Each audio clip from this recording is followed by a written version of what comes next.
السلام عليكم ورحمة الله.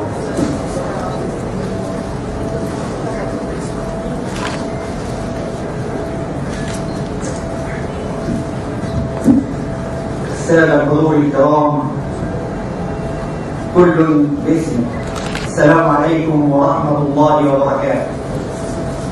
أتحدث أمام حضراتكم باسم المؤسسات الثقافية الخاصة في مصر، والتي أصبح لها بصمة واضحة في الحياة الثقافية.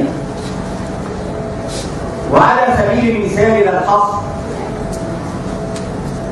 قامت مؤسسة الحسين، وهي أحد فروع هذه الشجرة الوارفة التي يشرف الإنسان إليها، خلال عام واحد بأكثر من 100 فعالية ثقافية، ما بين ندوات ثقافية وأدبية ومعارض للفنون التشكيلية والتصوير الفوتوغرافي ومهرجانات ثقافية وفنية في محافظات مصر، ومهرجانات متخصصة مثل المهرجان الأول للتراث البدوي، ومسابقات أدبية في كافة ألوان الإبداع، ومسابقات لحفظ القرآن الكريم وتجويده.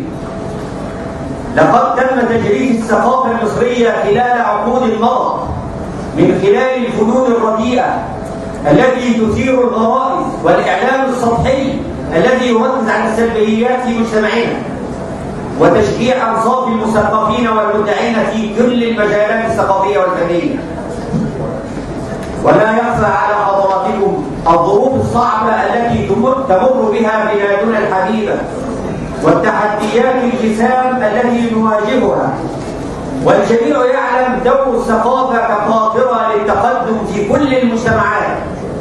ومن هنا كانت أهمية دور المؤسسات الثقافية للأخذ بزمام الأمور وتقريب وجهات النظر ونشر الثقافة الجادة النابعة من تراث أمتنا، والتي تنبذ التعصب البغيض والعنصرية الذميمة، وتدعو للمحبة والوسطية، وترتقي بالذوق العام، وتؤكد الانتماء للوطن من خلال تذوق الأدب الرفيع والفن الراقي، والوصول إلى كافة فئات الشعب المحرومة من الخدمات الثقافية في كافة ربوع مصر.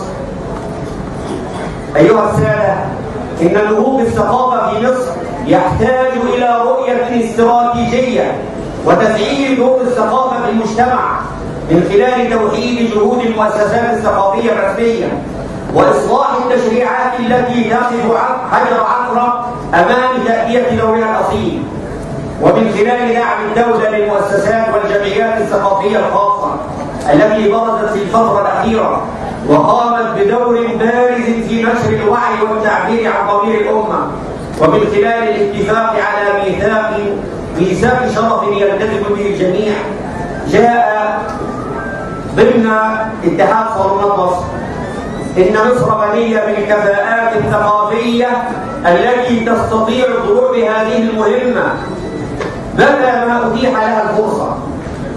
لقد آن الأوان للإعتراف بأهمية دور المؤسسات الثقافية الخاصة ودعمها من قبل الدولة المصرية ماديا ومعنويا من خلال اتفاقيات تعاون تتيح لهذه المؤسسات إقامة فعالياتها المتنوعة في قصور الثقافة والمكتبات العامة والأندية ومراكز الشباب، حتى تساهم في اكتشاف الكنوز البشرية المدفونة وإبعاد الشباب عن التوجهات المشبوهة، واستعادة دور مصر لدورها الريادي الذي فقدته خلال العقود الماضية، وحتى تنطلق مصر في طريق نهضتها. ولا أظن الدولة إلا مصغية لكم ومتفهمة لنبل مقصدكم ومستجيبة لتوجهاتكم في هذه الظروف العصيبة في حياة الوطن. لا أطيل عليكم، فالجميع يدرك أهمية ما تحدثت عنه، فلتتوحد الجهود تحت هذه المظلة كل بما يستطيع، ولننبذ الخلافات جانبا. وفقكم الله وسدد خطاكم، وتقبلوا خالص تحياتي.